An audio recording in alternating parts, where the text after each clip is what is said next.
Hey everybody, welcome back to a brand new video that I have for you guys. Thank you guys so much for waiting so long for me to upload another video. Today, I'm going to be talking all about why Differin might not be working for you. Before we get started in this video, please don't forget to like and subscribe to my channel if you are finding my videos helpful at all, and let's just go ahead and jump right into it. Also, please don't mind the current breakout that I am experiencing.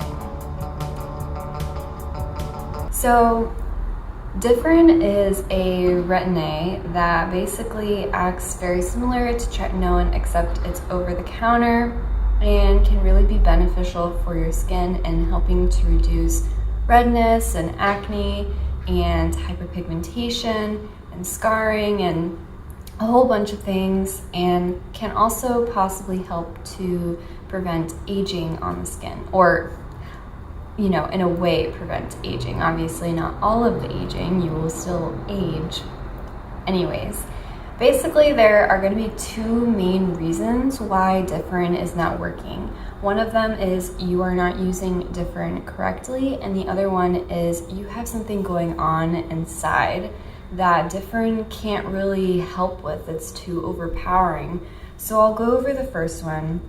You're using Differin incorrectly. Differin can be very irritating for your skin, and I definitely experienced that when I started using Differin.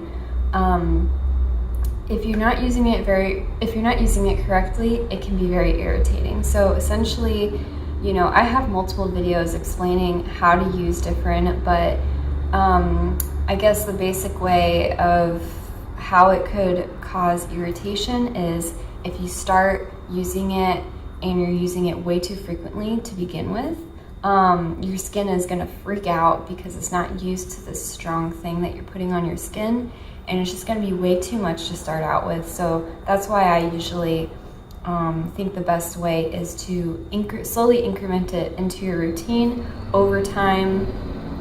So if that means using it once a week or twice a week to start out with, definitely not every day if you've never used Differin before, because that can really irritate your skin.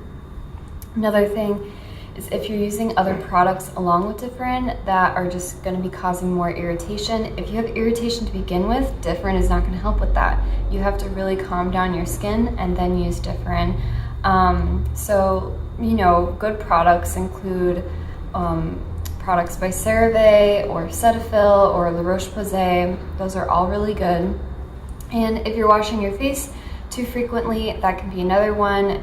Some people, you really don't need to wash your face even twice a day. You definitely don't want to wash it more than twice a day. I personally only wash mine once a day because if I wash it twice, then I find that it gets more irritated. I have very, very sensitive skin. Another thing is moisturizing. If you are not moisturizing correctly, it can lead to your skin being very dry, and dryness leads to irritation. And if your skin is dry and you're applying Differin on top of that, that's not going to help. That's just going to make it more drier. Differin is not a moisturizer. It's not going to moisturize your skin. So finding a good moisturizing at least twice a day after you wash your face, or morning and night, especially at nighttime when you apply Differin. Another way that you could be using Differin wrong is you're applying too much.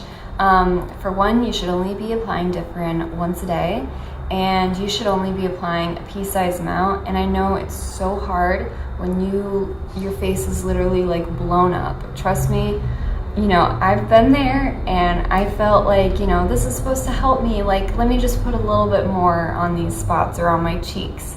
No, it'll only irritate your skin. And if you're finding that, you feel like you need to apply a little bit more because you think it'll help, then at that point, it's not working for you, and you need to find a different solution, essentially, for your skin. So yeah, those are all the things that you could be using Differin incorrectly that can be causing it to not work. Also, another thing why Differin may not be working for you, and this is the last one, is that because it needs time to work. And so it might not be working for you in the first week or the second week or the second month. It might take up to 3 months for you to start to notice even the smallest difference. But yeah, so that is the whole first reason why Differin may not be working for you. The second reason is there's something going on internally that is just too overpowering, that Differin can only do so much, basically. You know, Differin isn't the, you know, lifesaver for the skin. You can only do so much topically, no matter what topical thing you get done to your face or whatever, whether it's like laser treatments or this amazing cream like Differin or topical spironolactone or anything topical. If there is something wrong going on inside of your body, then there's only so much you can do topically, essentially. And that's so unfortunate because it's so not cool to have to take a medication of, you know, some sort. But basically, some things that could be going wrong. You know, I'm a female, so I only know really the female perspective of a lot of, you know, these issues going on internally. I'm not very well informed, or I haven't done a lot of research with males very much with what could be going wrong inside that could be causing the acne. But at least for females, you know, a big one that you have to think of is hormones. You know, an imbalance in your hormones.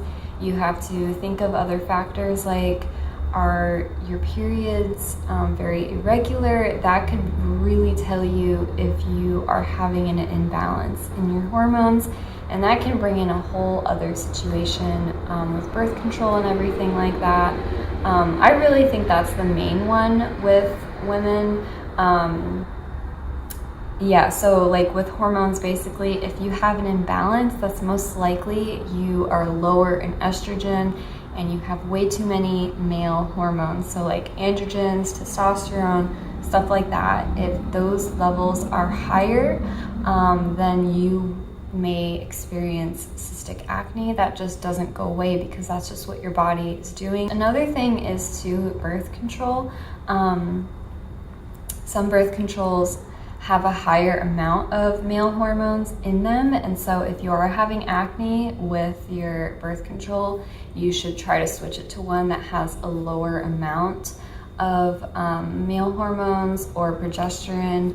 Again, I'm not a doctor. I'm, you know, just a normal person. I just do my own research and am using my experience with my visits to the doctor and to the gynecologist and the dermatologist to help explain to you guys my understanding of things.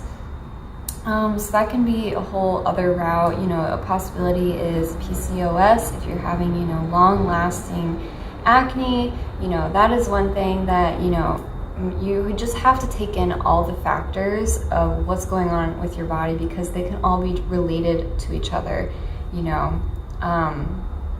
So yeah, that could be one thing.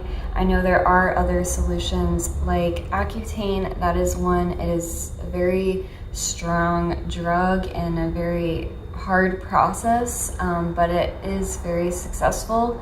Again, birth control or spironolactone, anything that can really calm down those male hormones.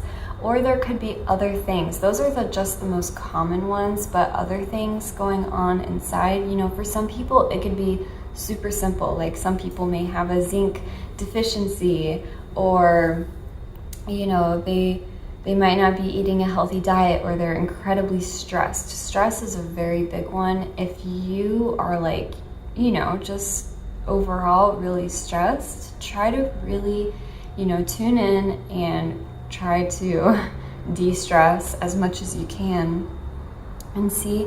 And obviously that's not gonna, you know, affect your acne right away, but maybe in a few weeks it might start to get better.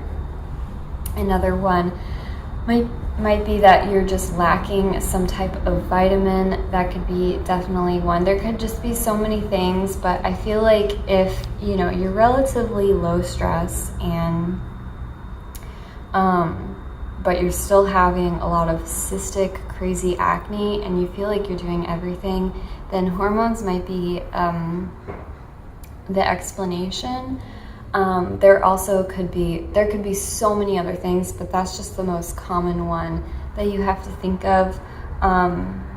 But yeah, those are the 2 reasons why, you know, Differin may not be working for you. And again, for the second reason, you know, Differin can only do so much topically. It's not going to affect you on the inside. And so if something's wrong on the inside, you know, topical things are only going to be able to do so much. So while it may be beneficial, you also need to address what's going on the inside. I hope you guys liked this video and found it helpful. If you did, definitely leave a comment down below and like and subscribe to my channel, and I will see you guys in my next video.